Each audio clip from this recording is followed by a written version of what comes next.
tonight, and today we're talking relationships and more so marriage stroke. Can we stay, or let's just call them what people term as serious relationships. And there are those who've said that marriage is an institution that has been under attack. Now, to have that conversation, I'm joined by Pauline Wanje, who is a marriage and family therapist. Thank you for joining us. Thank you. We also have Francis Akuka, who's a relationship coach. And last but not least, there's Moffat Kago, who's a psychologist and also a lecturer at Park University. Pleasure. Thank you for joining us. Now, let me start with you, Pauline, as a marriage and family therapist. Do you agree with those who say that marriage is under attack? Personally, I wouldn't say it's under attack. It has always been under attack, even in the olden days. It's only that we seem to be having issues around marriages, and this is just normal. Have the issues increased with, what we'd call modernization? Yes, because technology is advancing, and similarly, marriages should advance with technology. So there are issues that maybe in the olden days that were not there. So it's not necessarily that they are at attack. It's only that there may be several conflicts that maybe were not there in the beginning. Not there previously. Yes. Although one would imagine that with technology, maybe it should even enhance. It should improve our ability to relate. But maybe that's not the case. Moffat, do you think the marriages are under attack, and long-term relationships for that matter? That's a very good question, Michael. And I would want to begin by saying that people who come together in marriage, or rather, marriage in itself does not have problems.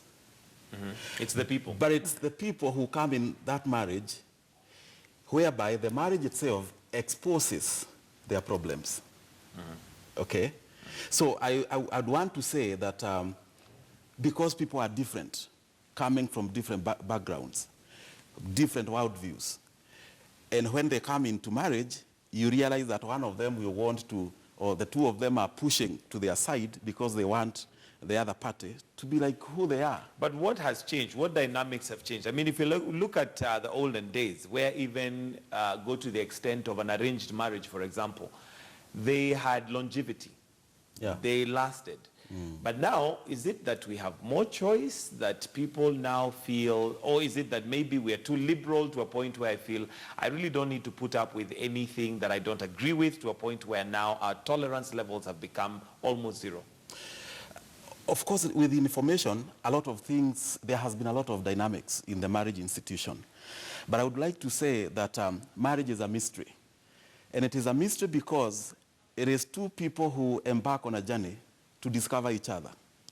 And you realize that along that journey, if you haven't discovered yourself first, because that has to come first, it will be a nightmare for you to discover your spouse. Yes. And therefore, the problems will begin. It becomes complex. Yes. Francis Akuka. Thank you very much for this opportunity. I do not think that marriage is under any new attack than it was before. I think people are more conscious, people are more aware. The dynamics of gender in marriage have changed a bit. We are comparing marriage today to what it was at a time when gender capacity and roles were very clearly defined. And the capacity of the genders wasn't the same as it is today. The woman wasn't nearly as empowered. She's gone to school now. She's been given a voice. She's been given means. She's able to confront today what she was not able to confront in the past, when she was, staying at home and waiting for the man to go and bring the bacon home. We must expect that there is going to be a shift when the genders are empowered differently. So is it possible that the female has evolved to a different exposure, whereas the male is still left in the sense where maybe he's expecting her to still be the same female, but she's not? I think that is the direction that marriage is generally has taken. What has the man undergone over the years comparative to what the woman has undergone over the years? Very little. There's a sense in which it is felt that the man is still where he was decades ago. There's not been any effort to empower him to understand the changing times with any new facility, any new knowledge, and so on. So I think he's dealing with a woman who is a little more aware and has options that she did not have in the past. You cannot expect marriage to remain as it was, because that's the comparison. Pauline, then that brings an interesting aspect here, because one of the complaints that even as we were preparing this, that we had from a small sample of people that we picked, is that there are very few women who are wife material. Do you agree with that? I wouldn't totally agree with that. And like Akuka has said, gender roles that were so explicit in the beginning have changed. Women have become so empowered. Women have gone back to school. You know, they are doing very well. So the society looks at this empowered woman and thinks this is not wife material. It's not that they cannot be wife material. It's because of changed perceptions. That's what I would think. And then what would be, maybe I'll ask Moffat for that, what in your thinking as a male species, as we are referred to, is wife material? Yeah, that's a very interesting question, because it all depends on how somebody defines a wife material. And you know, it is very unfortunate, because many times we use our own lenses to define a person.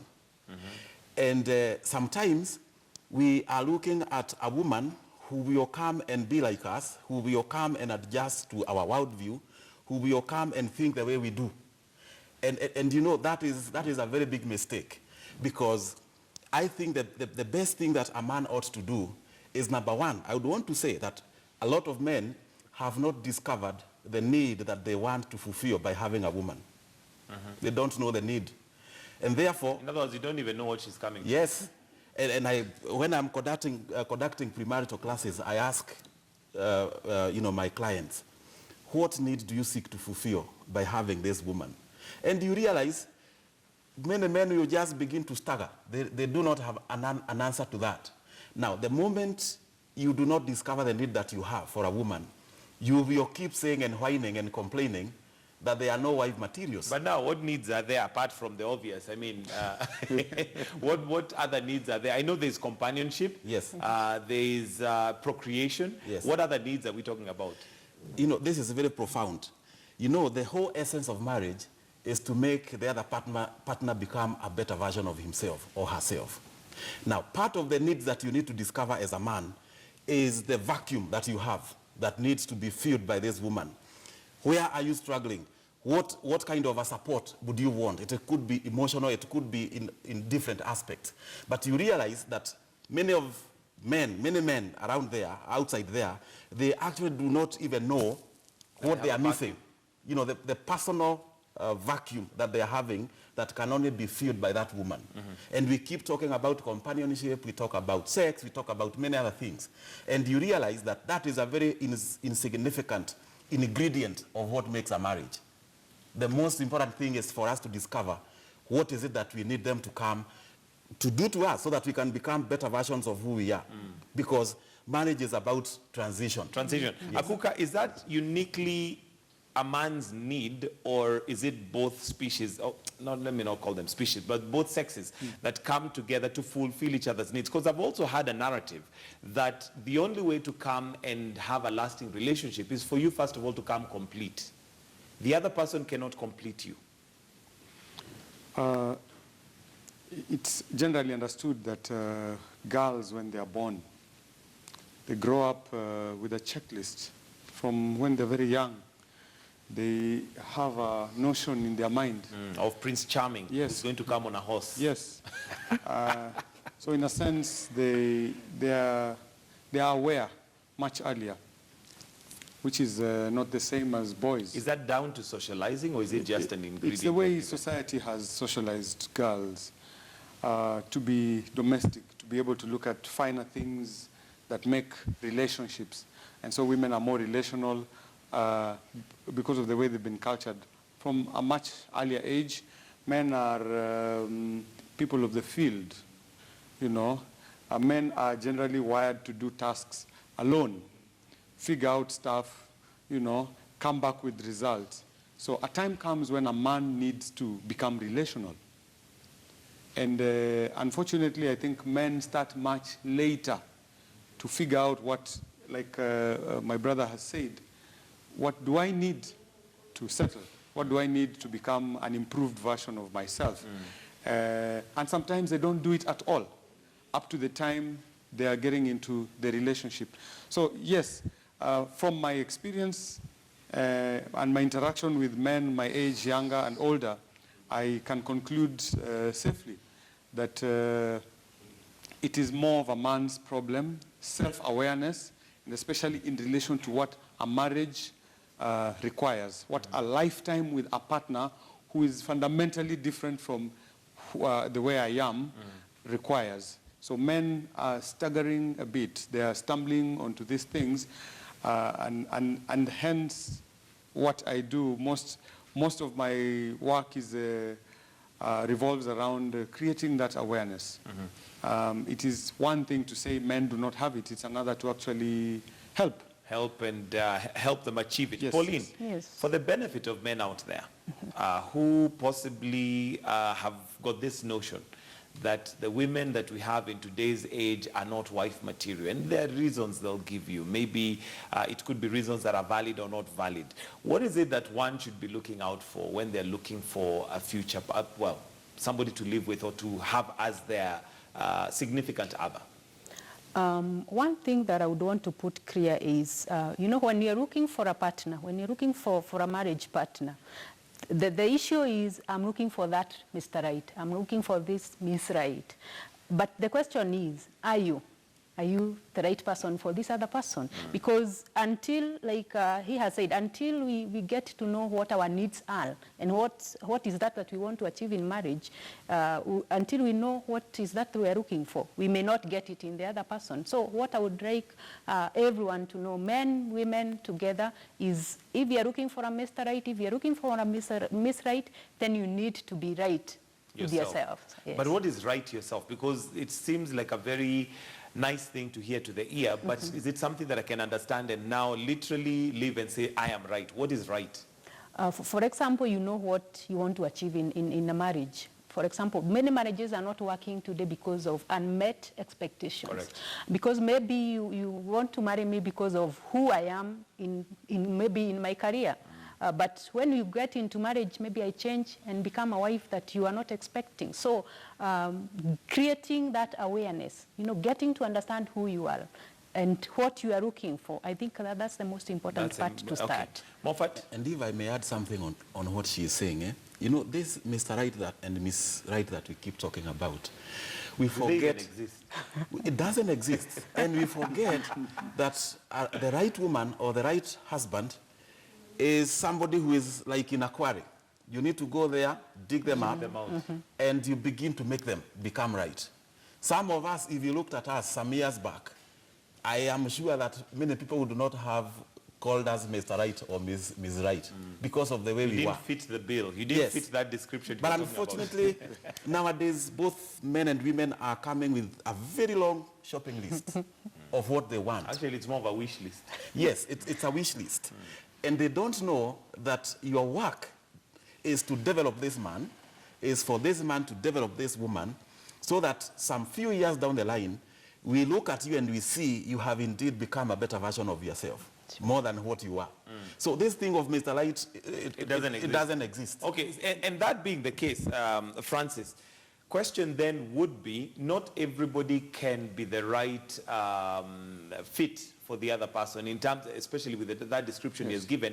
Not everybody can go to that query and get everybody out. There needs to be a certain level of patience, tolerance. So what is that one ingredient that one needs for you to know that this is the right person? Yes, there are going to be challenges. Yes, we are not coming from the same background, so we are likely to see things from a different lens. But what's the one thing that now cements you and makes sure that you stay together?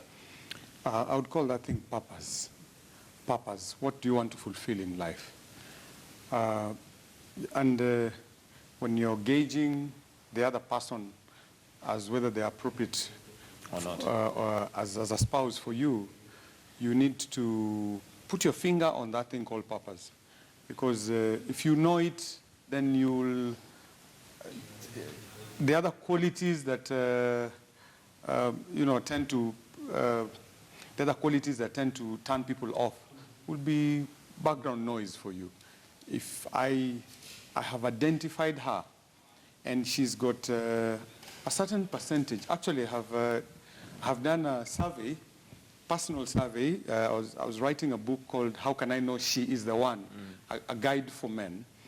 And in that survey I was asking men, so exactly what is the most important thing for you in a wife? Gauging wife material, so to say. And it's interesting because then different men look for different things. And there lies the solution. What is that thing that if you get, then these are the qualities that are lacking will be less threatening to you. Once you put your finger on that thing, then you really have got it right.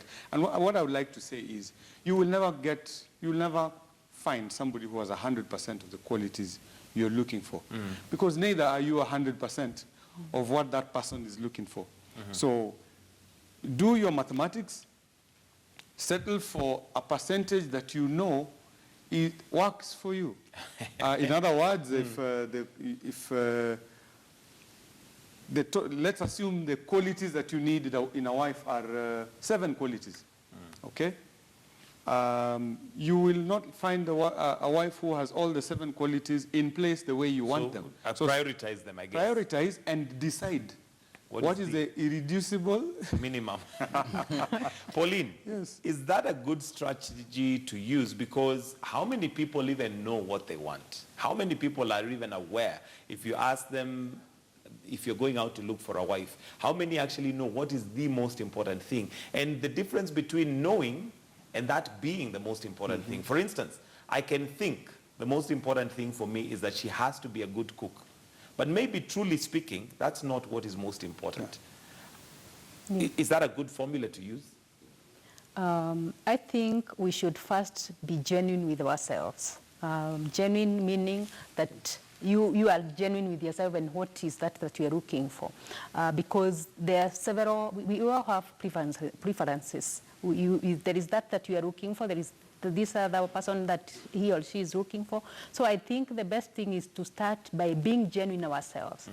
Is my quality, like he says, if the person I'm meeting, I'm looking at 10 qualities and he can only do 6, am I willing to work with the 4? Am I willing to compliment him to make it to 10 from a 6? I think selfishness is one thing that is killing marriages.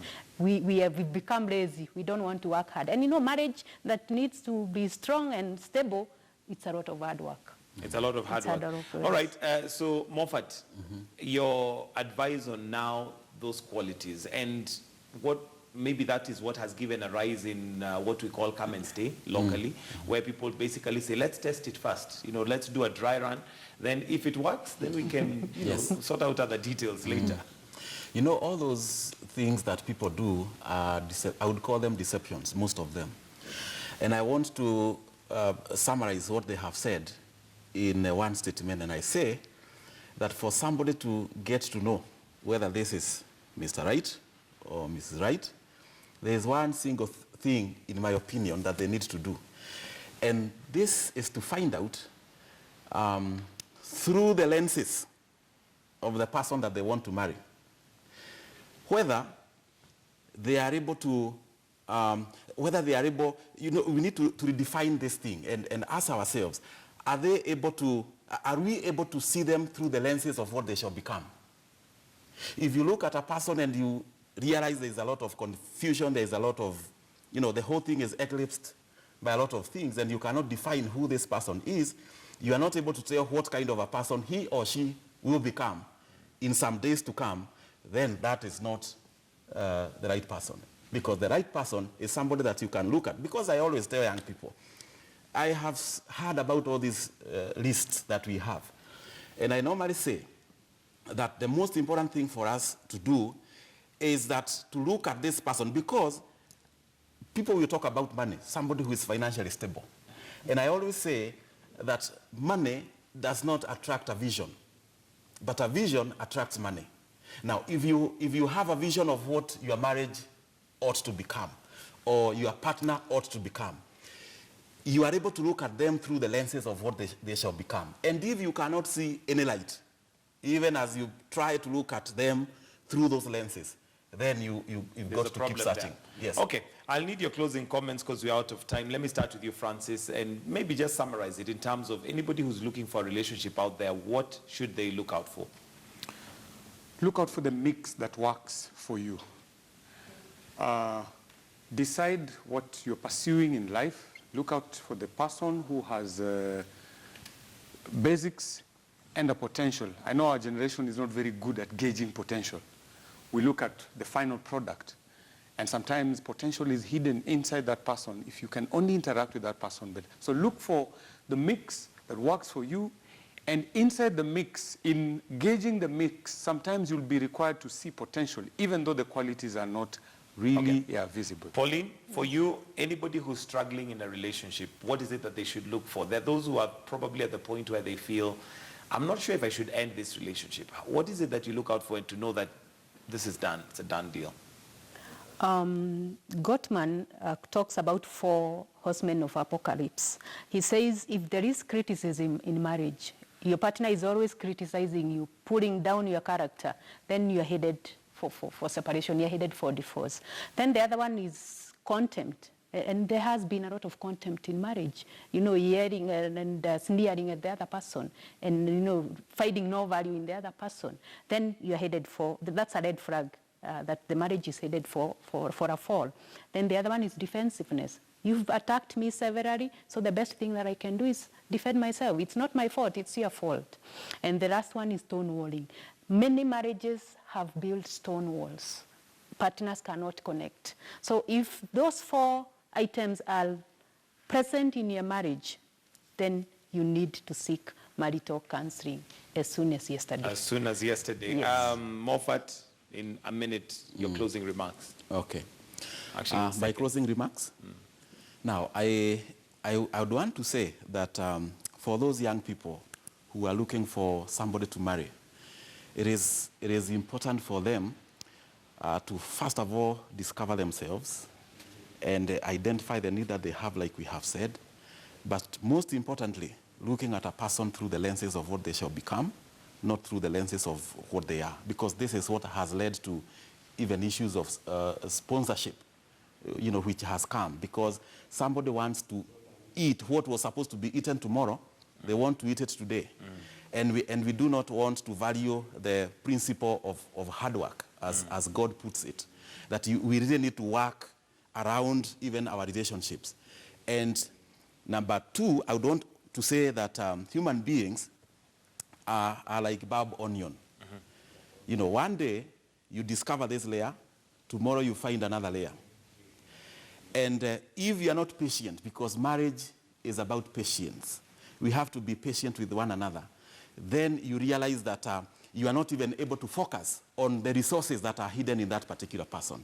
And the moment you are not able to look at the resources as a married couple that are hidden inside this person, you become like what we have been told in Turkana. They have discovered oil. They have discovered a lot of water deposit. But those people have been struggling for years. They have not been knowing. Yet it has always been there. Yet it has always been there. We'll have to wind it up right there. Thank you very much, Moffat Kago, who is a psychologist and a lecturer at Park University. We also have Pauline Wanje, a marriage and family therapist. Francis Akuka, relationship coach. Thank you for joining us on Black and White this morning. Well, that's where we wind up Black and White.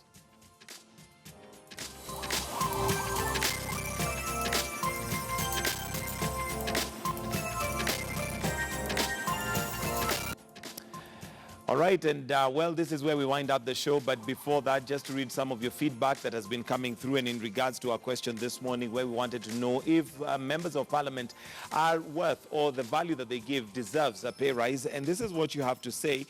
Chris Makodhiambo says, not at all. Kenyans are already overburdened by taxes from legislation passed by the very MPs themselves. We have Kiprono Lagat, who says that, let me see, they are not even ashamed of themselves asking for pay hike at this point in time when the common man is already overburdened by the government itself. We'll have to wind it up right there. Keep the conversation going on online, and thank you for joining us this morning on Morning Express. This is where we wrap it up and wish you all a fantastic and a wonderful day. Do take care of yourselves and each other. God bless.